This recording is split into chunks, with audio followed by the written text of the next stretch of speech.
Sit Down Before Reading, a memoir, by me, Dave Bexfield. Chapter 52, Are You Sitting Down? Part 4. 2 years ago, sitting across the desk from Dr. Deadpan, the veteran Lyme specialist from New York issued a final set of instructions at the conclusion of our 2-hour appointment.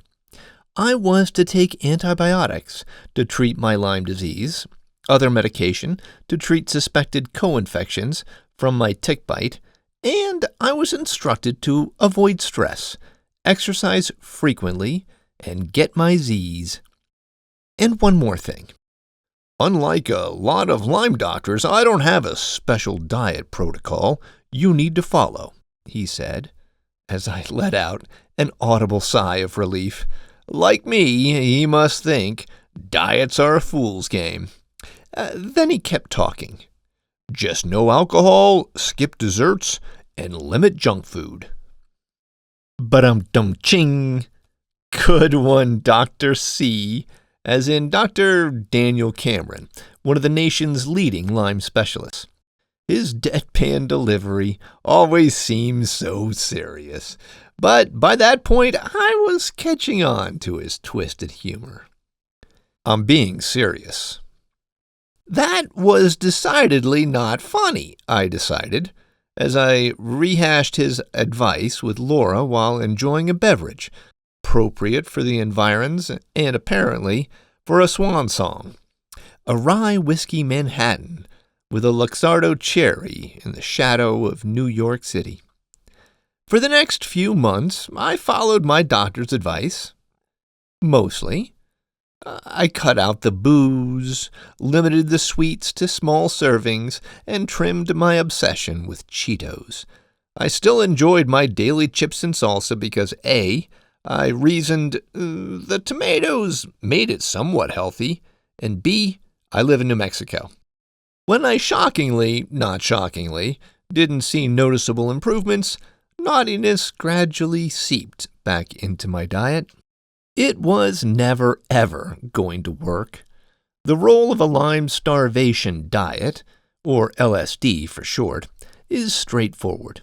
It must successfully STELM, a work-safe acronym for Starve Those Evil Little Motherfuckers. I can now see catastrophic flaws to my original dieting approach, which extend to the unfortunate abbreviation of the Lyme starvation diet, which makes it sound like I am promoting the use of hallucinogenic illicit drugs to fight the bacterial infection.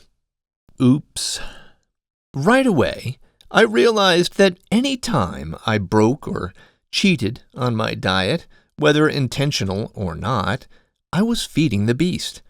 If you are trying to starve something into submission, making it weaker and weaker with every passing day, gifting it a carb-heavy feast of pizza and a pint of Pilsner might reset the starvation clock.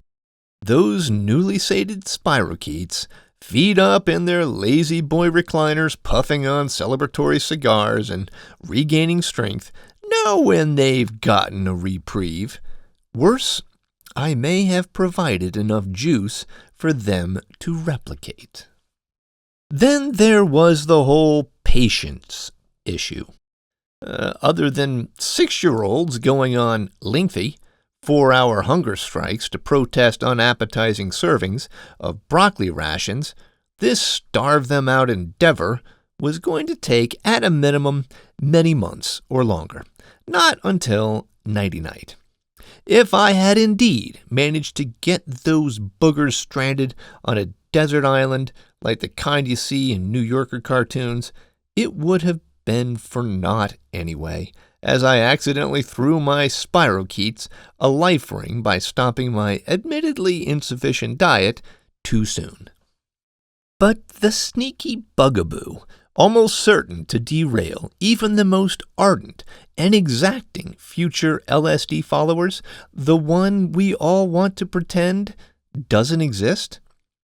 The Bloodhound Gang, in their song The Bad Touch, exposes the issue with the tune's chorus. You and me, baby, ain't nothing but mammals, so let's do it like they do on the Discovery Channel. A huge bonus points if you had Bloodhound Gang on your SDBR bingo card, and apologies centuries from now to young med students with a memoir required reading as part of their education, struggling to comprehend such obtuse pop cultural references from the 1990s. Sex. I'll let Wendy, a member of Active MSers, elucidate.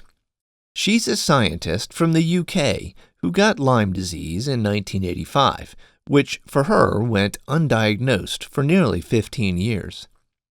She finally received treatment, a combination of antibiotics, that put the disease into remission.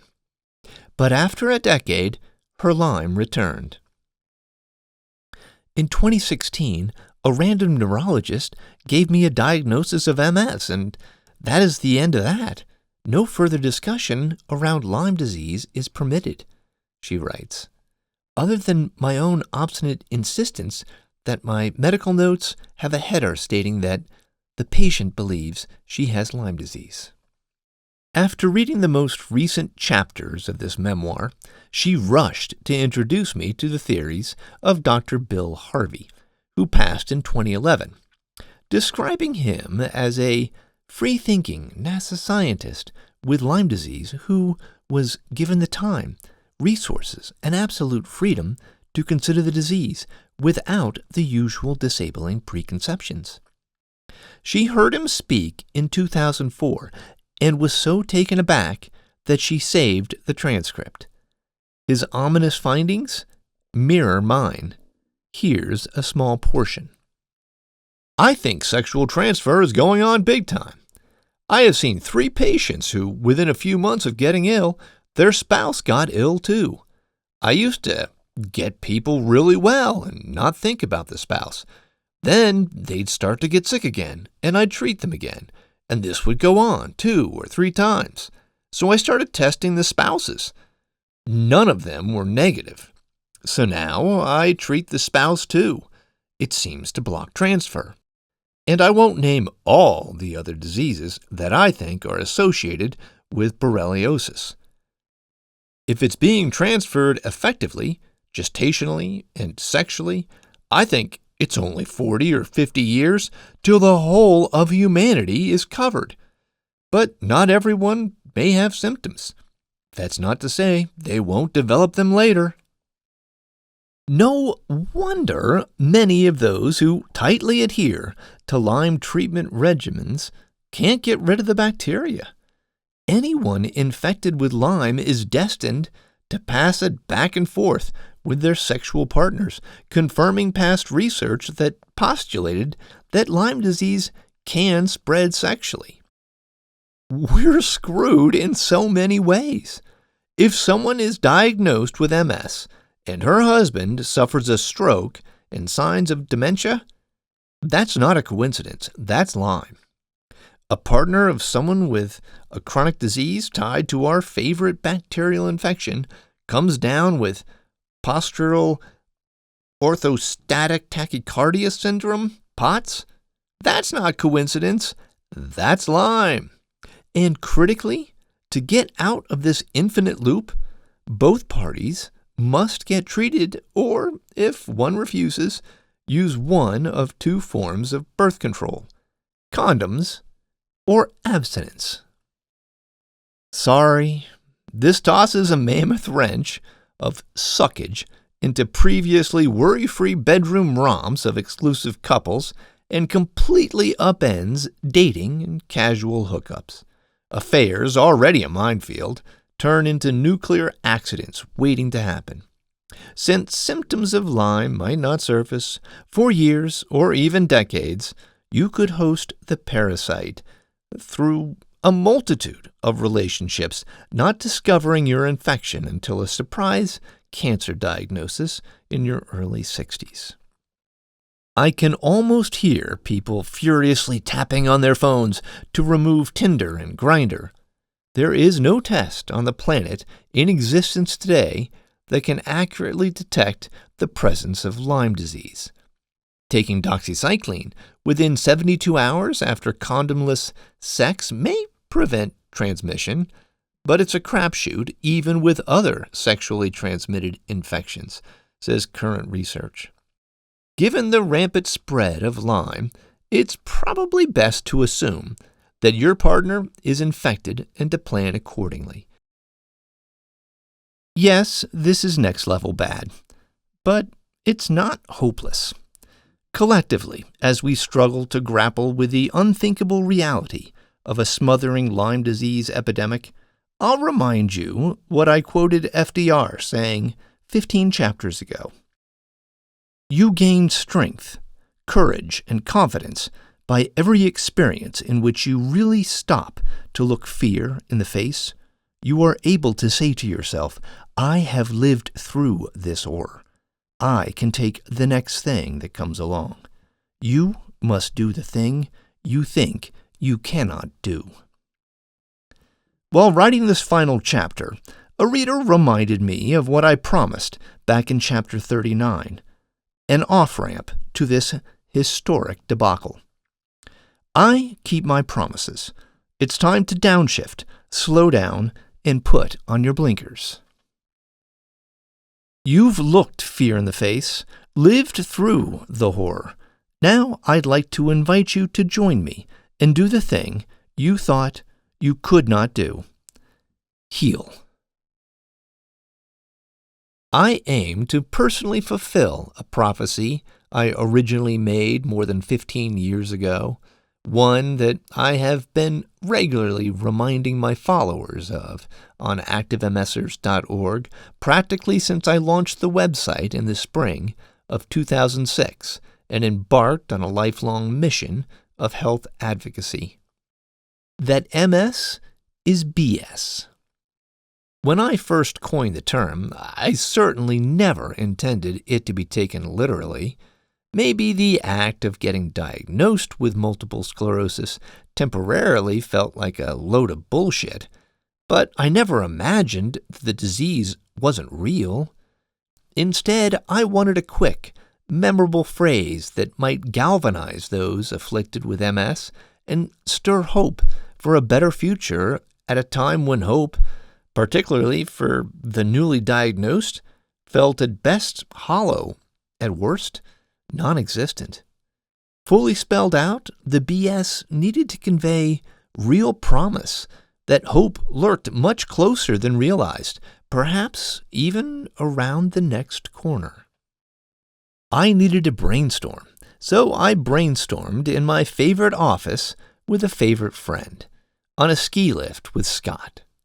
Before we slid off Santa Fe ski area's Tasuki chair, 12,000 feet above sea level in the Sangre de Cristo Mountains, to scream down a run appropriately named Parachute, we had our answer. Multiple sclerosis is beatable someday. And if anyone asked me to clarify someday, I'd always answer, someday soon. My introductory advice to all new members of Active MSers is full of borderline obnoxious Ted Lasso positivity. I built this not-for-profit website to help motivate and inspire others with the disease to stay active, physically, intellectually, and socially. Why is that so dang important? See, I have a theory about the disease. MS is BS. Multiple sclerosis is beatable someday. And when that day comes, and it will, I want you to be armed with the healthiest body and mind possible. I've carried this message of hope with me to all of my volunteer endeavors, including my efforts at I Conquer MS, a research initiative that collects and analyzes large amounts of health data from patients with multiple sclerosis to look for patterns. I helped develop their tagline to encourage people with MS to participate in the project. Be part of the cure. Unbelievably, I never expected myself to literally be part of the cure, much less such an integral part. And I certainly never anticipated that, unbelievably, MS really is BS. That MS, or at least what I thought to be MS, really is beatable someday. Once I landed on the diet-Lyme connection, I realized that soon could be real soon.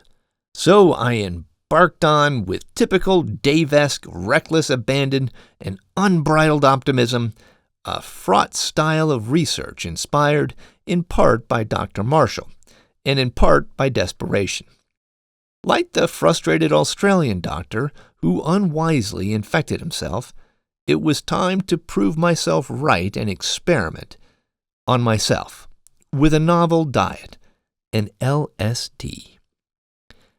It didn't go exactly as planned. Now, I strongly discourage self-experimentation, both in matters of human health and in testing the spiciness level of hot sauces that feature either toilets or flames on the label, or both, yikes. Too many things could go wrong that may or may not involve unanticipated and potentially urgent trips to the bathroom. But like early cross-country pioneers in Chad, that kid who unwisely succumbed to a dare to eat a raw chili pepper in 4th grade, some hazards are inevitable and unavoidable. The anchor to treat a bacterial infection caused by Lyme would appear to be antibiotics that target its spirochetes, and they do that in 2 ways, according to the experts at Johns Hopkins. Antibiotics go into the bacteria preferentially and either stop the multiplication of the bacteria, doxycycline, or disrupt the cell wall of the bacteria and kill the bacteria, penicillins. There are a number of antibiotics that perform these tasks, but there isn't a definitive answer at this point as to what route is best. Regardless, a pulsing regimen would appear to hold the most promise based on recent research discussed in past chapters. Lyme-literate MDs often employ these same techniques, pulsing antibiotics off and on in 2 or 3 week cycles while simultaneously treating babesia and other related infections. While this lengthens recovery time, full remission using primarily antibiotics is reportedly attainable within 2 years in even challenging cases. There also are other medications traditionally used to treat Lyme, but I've opted to box those out for the moment. Given that many successful disease dieters never took any of these drugs to begin with, they may not even be a requirement, acting just as an accelerant to recovery. The same seems to be true for the semaglutide class of drugs. A bonus, but not necessarily required, which is a good thing. With skinny me not a candidate for the new class of weight loss drugs that can cost over $1,000 a month without insurance assistance, Ozempic and Mounjaro were non-starters. Although these diet medications could alleviate the need to closely monitor carbohydrates in what I ate, with cost and availability being massive issues, I viewed these options as untenable for general use, considering the worldwide breadth of Lyme disease, particularly in financially challenged third-world countries. One day, reworked versions of these medications, with a focus on starving out spirochetes by denying them manganese rather than shedding pounds, could be the answer, especially if sold at affordable prices. But that day is not today.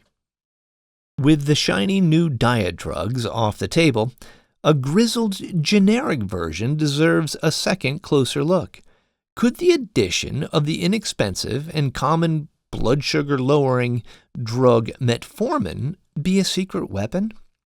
Harvard doctors have noted that it has been called a, quote, wonder drug, as its benefits may extend far beyond diabetes.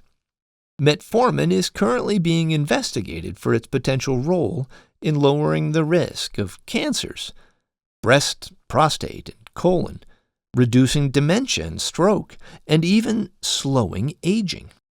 Acclaimed multiple sclerosis researcher Dr. Gavin Giovannoni notes that It also is being explored as a potential remyelination therapy in MS, and that many biohackers take metformin. Based on past trials in autoimmune disease, I know metformin isn't the final answer, but it checks enough boxes and continues to show promise as a helpful treatment addition.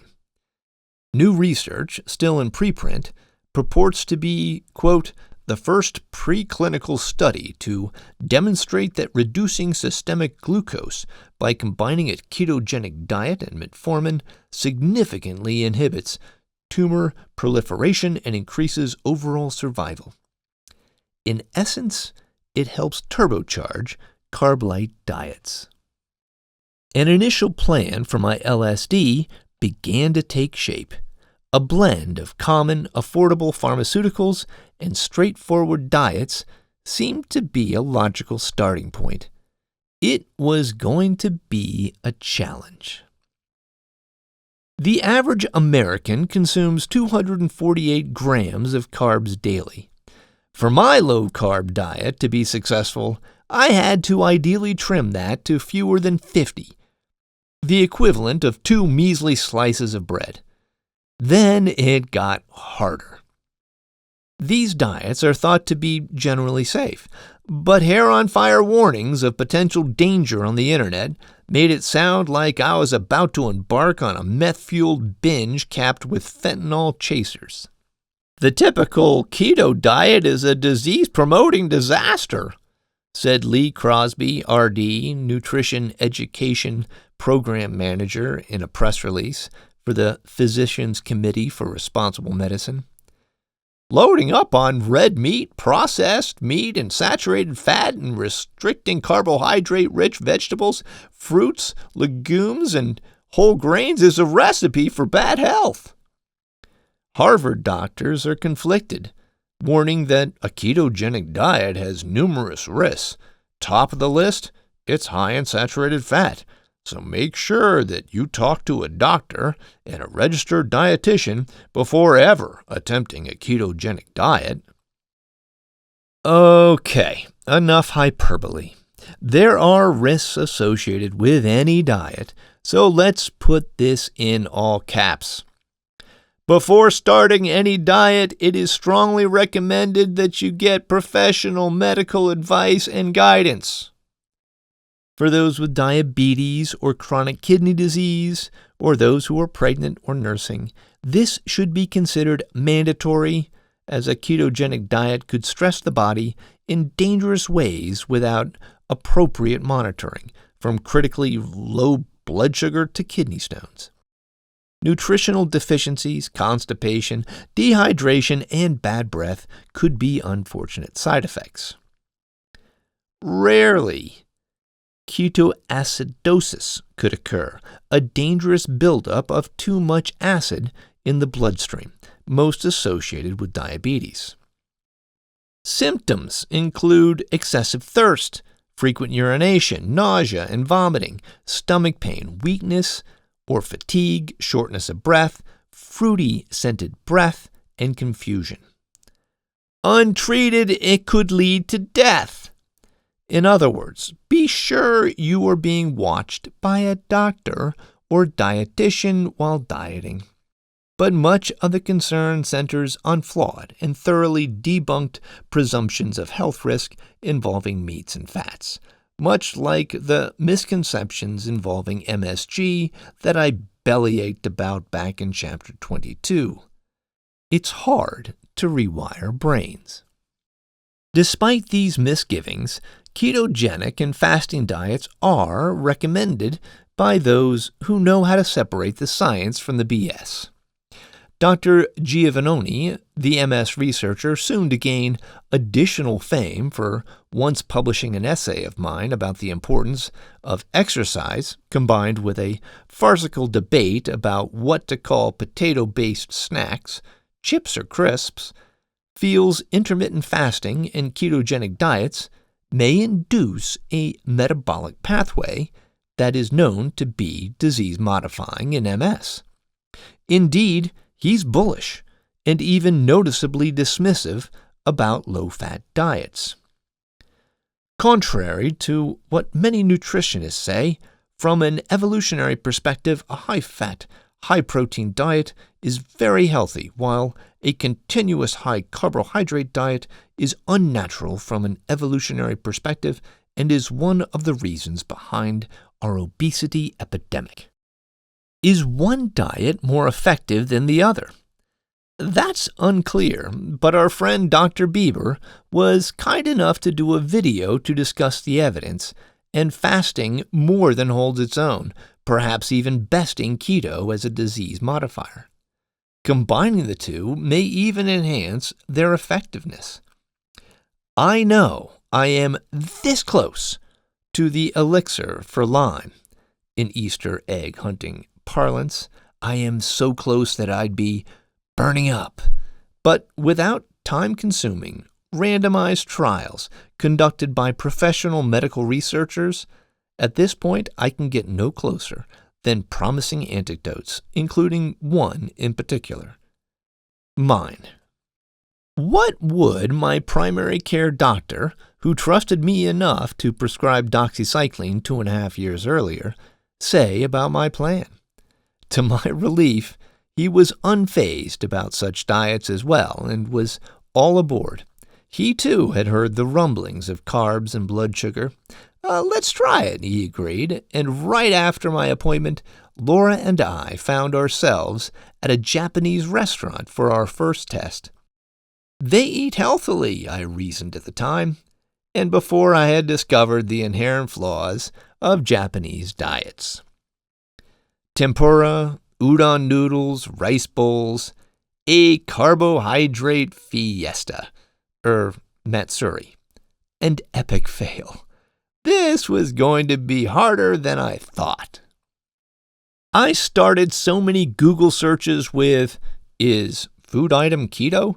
that it just began to autocomplete my every query with a diet. Generally, animal proteins are great: seafood, meat and poultry, eggs. Dairy and dairy alternatives are usually good as long as you watch for sugars and carbs. Most cheese, unsweetened Greek yogurt, cream and half, certain non-dairy milks. Vegetables are a mixed bag. Leafy greens are excellent: salad greens, cooking greens, and herbs. Summer squashes are A-OK. Yellow squash, zucchini. High-fat veggies are awesome: olives, avocados. Non-starchy are fine: tomatoes, asparagus, mushrooms, etc. But steer clear of potatoes and corn, and enjoy onions in moderation. Most nuts, seeds, and berries are safe, but other fruits, pineapple, bananas, apples, can pack in the carbs. When in doubt, check the nutrition facts on the label. Dark chocolate and butter are heavenly, while sodas and most other fruit juice fill the river Styx on your float to Hades. Those are the basics of a keto diet, so I'll stop there. There is an overwhelming amount of keto advice available online, in bookstores, and from family and friends who are happy to provide such advice unsolicited and without peer review. I soon got the hang of it and could mostly tell the difference between naughty and nice.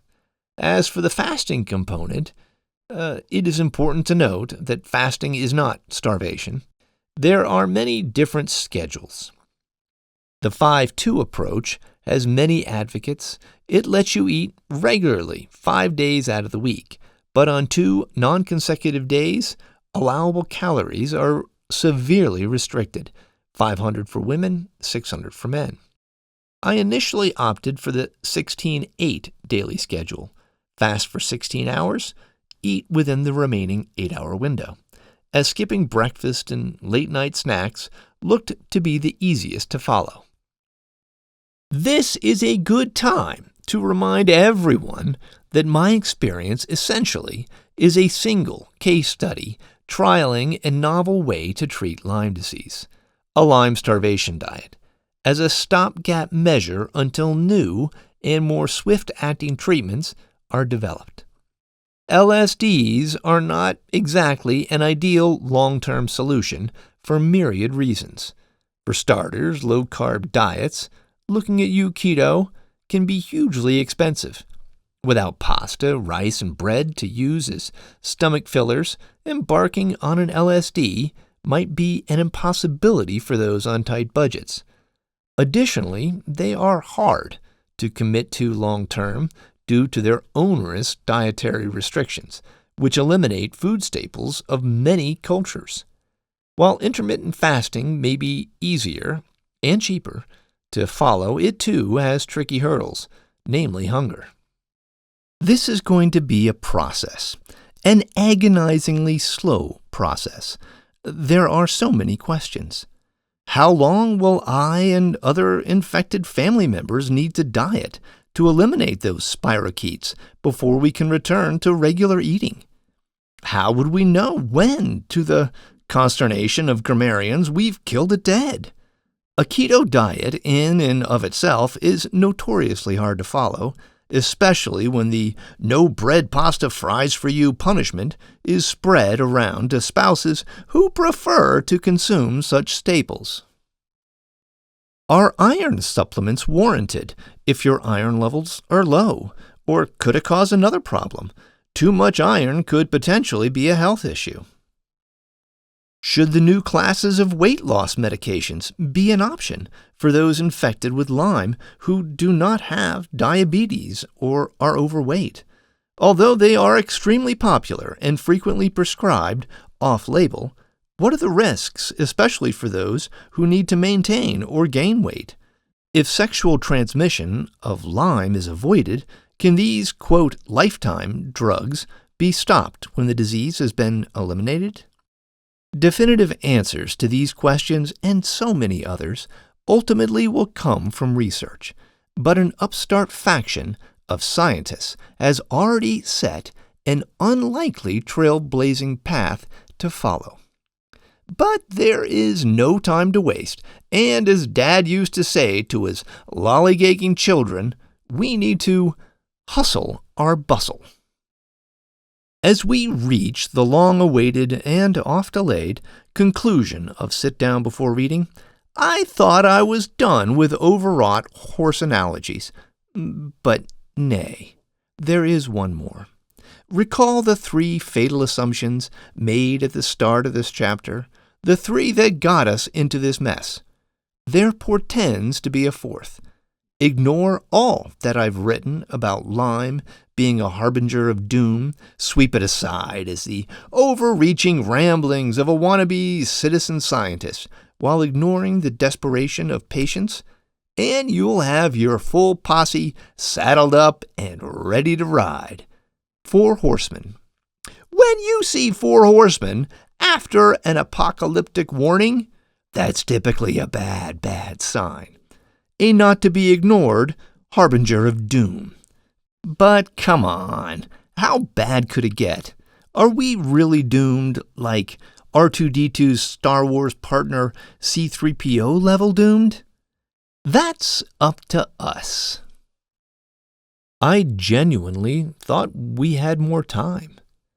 As this memoir draws to a close, I figured the tempest of sickness was still gathering, a storm on the fringes of our radars. I was wrong. In a flash, in the month and a half between chapters 51 and 52, those horsemen and their snorting beasts have descended upon us like ethereal demons in an all-too-real horror story. From the Washington Post, July 30th. The suicide rate for U.S. children 8 to 12 years old has steadily climbed in the past decade and a half, with a disproportionate rise among girls.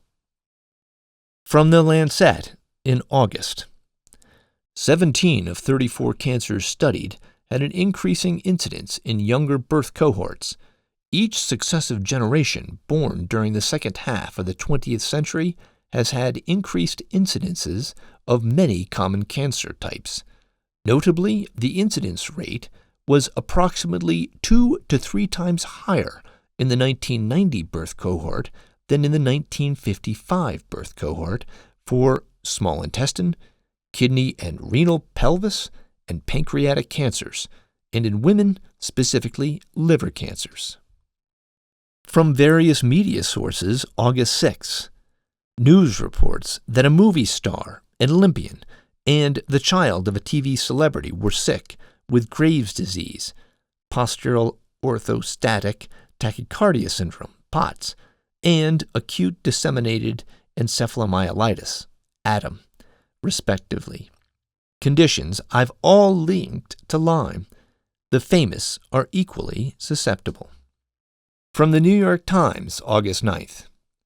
About 400 million people worldwide have been afflicted with long COVID, with an estimated economic cost of $1 trillion, a price tag that will only rise as 2 years post-infection, only 7% to 10% have fully recovered, while some manifestations of long COVID, including heart disease, diabetes, myalgic encephalomyelitis, and dysautonomia, are chronic conditions that last a lifetime.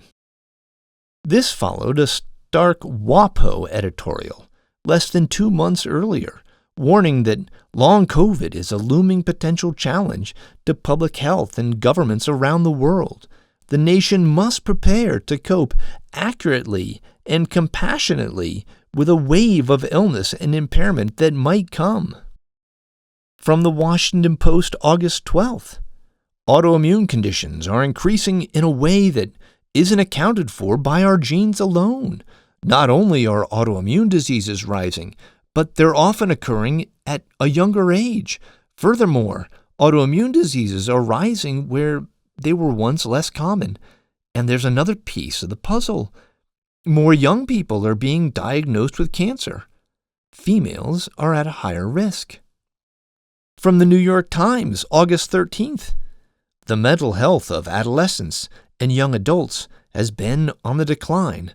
The data clearly points to an increasingly sick society. An increasingly sick society, rising precipitously with each new generation, especially among women, just as I foretold. Inexplicable climbing rates of autoimmune disease, mental disorders, long COVID, chronic illnesses, and cancers, just as I foretold.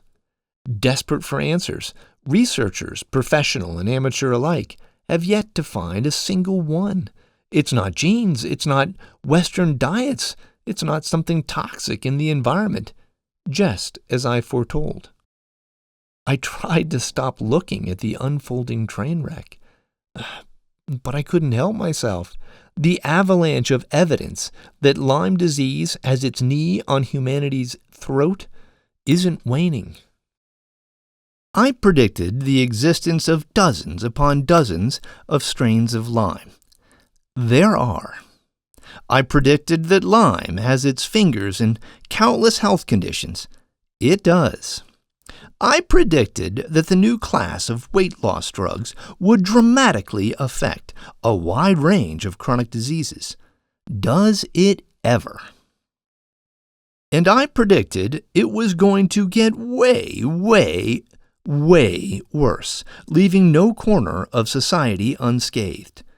It's happening as our planet's youngest generations are at the highest risk of falling into the growing abyss of chronic illness. It may not feel like it at the moment, as this towering house of cards fully collapses, appropriately after 52 chapters, but we are on the doorstep of the greatest era of medicine and discovery the world will ever know. Free of the strangling misdirection of Lyme, researchers will usher in a new era of groundbreaking advances in healthcare, innovations arriving at a blinding, breathtaking pace. Even so, healing will not magically occur overnight or miraculously work swiftly. It won't work for everyone, especially if untreated co-infections are in play, particularly Babesia, says Dr. Cameron, which requires an extended dose of the malarial drug atovaquone proguanil. But in time, recovery will happen because it already is. I've been getting a preview for months on the antibiotics front alone. as I've been receiving in my inbox heartbreaking, moving accounts that foretell this coming wave. Take this story from Kevin, a member of Active MSers. My mother was diagnosed back in '84 with MS. She ultimately passed of lung cancer, but lived for 30 years with declining mobility and cognition. She was never tested for Lyme, but just before the lung cancer diagnosis, she was put on antibiotics in case it was a bad case of pneumonia. Guess what? Noticeable improvement in eyesight, memory, and upper body mobility. The cancer was too far along for care, unfortunately, but we all thought, what the hell happened? She went from legally blind to being able to see. A left arm that was useless worked again. Two of the most common antibiotics used to treat bacterial pneumonia include amoxicillin and doxycycline, both frequently used to also treat Lyme disease. Kevin's story didn't end there. In 2021, after he had experienced a series of unexplainable neurological events, including neuropathy, and MRI revealed spinal cord lesions, a follow-up lumbar puncture showed oligoclonal banding in his spinal fluid, cementing a diagnosis of multiple sclerosis. Never mind that his Lyme panel was positive, but not positive enough for Borrelia burgdorferi. Then there's Daniel's story, another longtime member of Active MSers. A year ago, he was hospitalized and treated for pneumonia. He recovered with the help of the amoxicillin. A week or two later, he developed an ear infection and was prescribed cefdifenor, a cephalosporin antibiotic, also used to treat Lyme. After a couple of days on Omnicef, I felt well enough to go to the gym with some new friends. I was watching them play basketball, something I long ago enjoyed playing but have long since been unable to do, and one of them called over to get my attention and passed the ball to me with a bit more zip than an average basketball pass. I had a brief flash of internal panic. Oh my gosh, this is going to hurt. I can't catch things anymore. And then I caught the ball, like it was the most normal thing in the world. I broke down in tears, which surprised everyone, but I reassured them I was okay and was just having a moment. After that experience, I did something I haven't been able to do in 15 years. I went running, not just jogging, actual running, for the first time since 1/13/2004. I've had something I thought I'd lost 20 plus years ago. Hope. Hope, like the word cure, is charged with immense promise. How can I be so certain that the wheels of change are already in motion and a brighter future is on the horizon given the gigantic roadblocks? Dr. Marshall's and Warren's Nobel Prize-winning discovery took years to get recognized by the medical community, and countless others were stifled for decades. Why would this story be any different? Because of all of you. Many landmark medical findings of the past were made in obscurity by toiling researchers, most plying their trade in near vacuums, who had to struggle mightily to get heard. Today, the internet and social media can spread breakthroughs just as fast as misinformation. When I prophetically wrote 26 chapters ago that those megaphone-shouted claims that all cases of insert disease of choice here are in reality just cases of Lyme disease are supported by scant objective evidence, welp, now we have that objective evidence, and we still have those megaphones. We just need to muster the courage to use them. My advice? Invest in ear protection. It's gonna get noisy. Suffering patients, particularly those with scant treatment options, Alzheimer's, ALS, long COVID, and so many other chronic diseases and mental disorders are only going to be so patient as sickness swells. If medical providers, pharmaceutical companies, government entities, nonprofit organizations, and others don't swiftly pivot to address Lyme, and I do mean swiftly, these patients will seek advice, treatment, and solace elsewhere, anywhere. It will be unavoidable. Rumors of another truth will begin to circulate as cracks in the trust of medicine start to surface.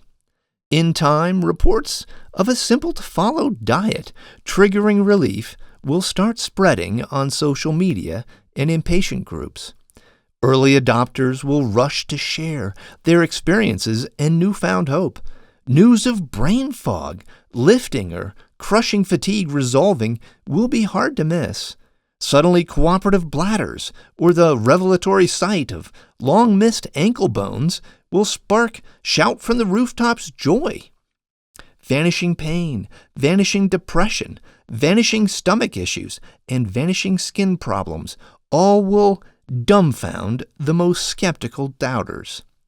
Videos, funny, serious, ironic, will rapidly multiply, like the one of a dead-looking Dr. Cameron, head resting on a white pillow, suddenly opening his eyes wide with the caption, "Me at my funeral," when someone says there's a cure for Lyme disease. Dr. Deadpan might want to look away from Part 5 and the conclusion to sit down before reading, for health reasons.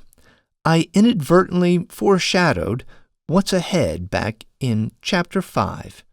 Tangible evidence of a diet initiating dramatic symptom remission has been swirling around us for centuries.